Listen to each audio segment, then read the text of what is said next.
ଗୀତା ବିଷୟ। ଆଜ୍ଞା ଦେଖନ୍ତୁ, ପ୍ରତିଟି ଗାଁରେ ଯେଉଁ ଆଧ୍ୟାତ୍ମିକ ଅନୁଷ୍ଠାନ କରାଯାଉଛି ଏହା ନିଶ୍ଚିତ ଭାବରେ ସ୍ୱାଗତ ଯୋଗ୍ୟ କଥା। କାରଣ ଗାଁକୁ ଗୋଟେ ଏକତ୍ର ସୂତ୍ରରେ ବାନ୍ଧୁଥିଲା ଏହି କାର୍ଯ୍ୟକ୍ରମ। ଗାଁ ଭିତରେ ଗୋଟେ ବନ୍ଧୁତ୍ୱର ଭାବନା ସ୍ଥାପନା କରେ ଏହି କାର୍ଯ୍ୟକ୍ରମ। ଆମେ ମିଳିମିଶି ଗୋଟେ କାର୍ଯ୍ୟକ୍ରମ କରିବା, ଏହି ଭାବନାଟା ସୃଷ୍ଟି କରୁଛି। କିନ୍ତୁ ଏ ସେବକର ବିନମ୍ର ନିବେଦନ ସବୁ ଜାଗାରେ କରେ, ଭଂସର ଗାଁରେ ମଧ୍ୟ ସେୟା ହିଁ କହିଲି।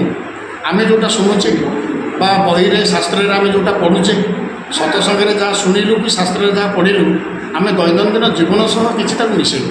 ବେଶୀ ନ ହେଉ, ଗୋଟିଏ କଥା ହେଉ ନା, ଗୋଟିଏ ଶବ୍ଦ ବି ହେଉ ନା, ଗୋଟିଏ ଶବ୍ଦ ଯଦି ସତ୍ୟ ଆମେ ତ ଜୀବନ ସହିତ ମିଶେଇବି, ମୁଁ ଅସତ୍ୟକୁ ଆଚରଣ କରିବି ନାହିଁ, ଗୋଟିଏ କଥା ହେଲେ ବି ଯଥେଷ୍ଟ।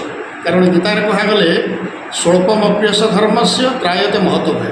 ଅଳ୍ପ ଟିକେ ଉତ୍ତମ ଆଚରଣ ସିଏ ମଧ୍ୟ ଜୀବନର ମହାନ ବିପଦକୁ ଦୂରେଇ ଦେଇପାରେ, ମହାନ ଭୟରୁ ଆମକୁ ରକ୍ଷା କରିପାରେ, ଶାନ୍ତି ସନ୍ତୋଷ ଦେଇପାରେ।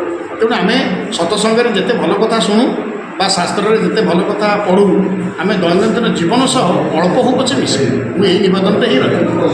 22 ବର୍ଷର ଅନୁଷ୍ଠାନ, ଆପଣଙ୍କୁ ଆଜି ସନ୍ତଶ୍ରୀ ଉପାଧିରେ ଆପଣଙ୍କୁ ସମ୍ମାନିତ କଲେ, କେମିତି ଲାଗୁଛି ଆପଣଙ୍କୁ? ନାଇଁ ଆଜ୍ଞା, ଲାଗିବା କଥା କିଛି, ଏହା ହେଉଛି ସେମାନଙ୍କର ଗୋଟେ ଶ୍ରଦ୍ଧା ଏବଂ ସେମାନଙ୍କର ସେଇ ଶ୍ରଦ୍ଧାଟାକୁ, ଗ୍ରାମବାସୀମାନଙ୍କର ଶ୍ରଦ୍ଧାକୁ ନିଶ୍ଚିତ ଭାବେ ଆମେ ଫୋପାଡ଼ି ଦେଇପାରିବାନି।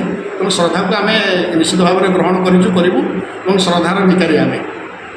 କାରଣ ଇଏ ସେବକ ଆସିଛି କେବଳ ଶ୍ରଦ୍ଧାରେ, ବିଦାୟ ନେଉଛି ଶ୍ରଦ୍ଧାରେ।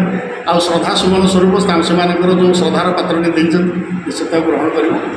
ଗୁରୁଦେବଙ୍କ କଥା ଯେଉଁଟା ମୁଁ କହିଲି ଯେ ଆମେ ପୋଥି ରାମାୟଣ, ପୋଥି ଭାଗବତକୁ ବହୁତ ପଢ଼ିଲୁ। ଜୀବନ ଭାଗବତ, ଜୀବନ ରାମାୟଣକୁ ପଢ଼ିବା, ଜୀବନ ପୃଷ୍ଠାକୁ ଅନ୍ତତଃ ଓଲଟେଇବା, ଆତ୍ମସମୀକ୍ଷା କରିବା। ସେ ଆତ୍ମସମୀକ୍ଷାଟା ହେଉନି ବୋଲି ସବୁର ହେଲା। ତେଣୁ ଗୁରୁଦେବଙ୍କର ସେଇ କଥାଟାକୁ ସମର୍ପଣ କଲେ।